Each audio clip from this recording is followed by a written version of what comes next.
Cornering ஏபிஎஸ்ன்னு கேட்டிங்கன்னா ஒன்றுமே இல்லை. நீங்கள் வந்து ஒரு ஏபிஎஸ் இருக்கிற வண்டியை எடுத்துக்கிட்டிங்கன்னா ஸ்ட்ரெயிட்டில் லாக் ஆகாது.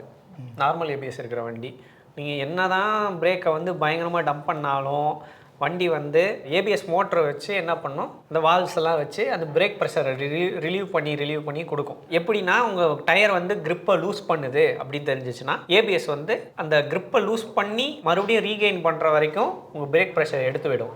ஸோ இப்படி தான் ஸ்ட்ரெயிட்ஸில் ஏபிஎஸ் வேலை செய்யுது. பட் இதே நீ கார்னரில் எடுத்துக்கிட்டேன்னா இந்த சிஸ்டம் வந்து ரொம்ப ரொம்ப அக்ரெசிவாக இருக்கும். விடும், மறுபடியும் பிடிக்கும். ஸ்ட்ரெயிட் லைன்ற போது உனக்கு வந்து என்னன்னா கொஞ்ச நேரம் லாக் பண்ணி திருப்பி விட்டால் கூட பிரச்சனை இல்லை. விட்டு விட்டு விட்டு விட்டு பிடிச்சா கூட ஒரேடியாக வீல் வந்து லாக் ஆகாத வரைக்கும் உனக்கு வந்து டயர் வந்து கிரிப்பை லூஸ் பண்ணாது. பட் இதே நீ கார்னர் எடுத்துக்கிட்டேன்னா ஒரு செகண்ட் உனக்கு வந்து வீல் லாக் ஆச்சுன்னா கூட முடிஞ்சிச்சு, ஸ்கிட் அடிச்சிடும். அதாவது நார்மல் ஏபிஎஸ் ஸ்ட்ரெயிட் லைனில் விட்டு விட்டு பிடிக்கிற மாதிரி கார்னரில் ஒரு வாட்டி விட்டுச்சுனாலே கிரிப்பு போயிடும். இந்த ஒரு பிரச்சனை நார்மல் ஏபிஎஸ் இருக்கிற பிரச்சனையை இது பண்ணுறதுக்கு தான் வந்து பார்த்திங்கன்னா உங்களுக்கு கார்னரிங் ஏபிஎஸ் வந்து வருது. கார்னரிங் ஏபிஎஸ்க்கும் நார்மல் ஏபிஎஸ்க்கும் என்ன பெரிய வித்தியாசம் வந்து பார்த்திங்கன்னா, நார்மல் ஏபிஎஸ் வந்து வீல் ஸ்பீட் சென்சாரில் வேலை செய்யுது.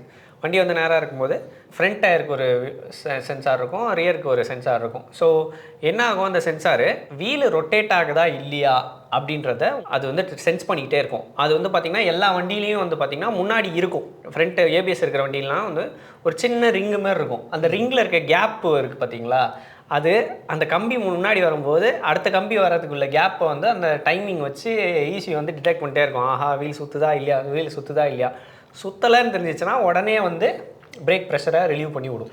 இப்படி தான் அதை கேலிப்ரேட் பண்ணுவாங்க.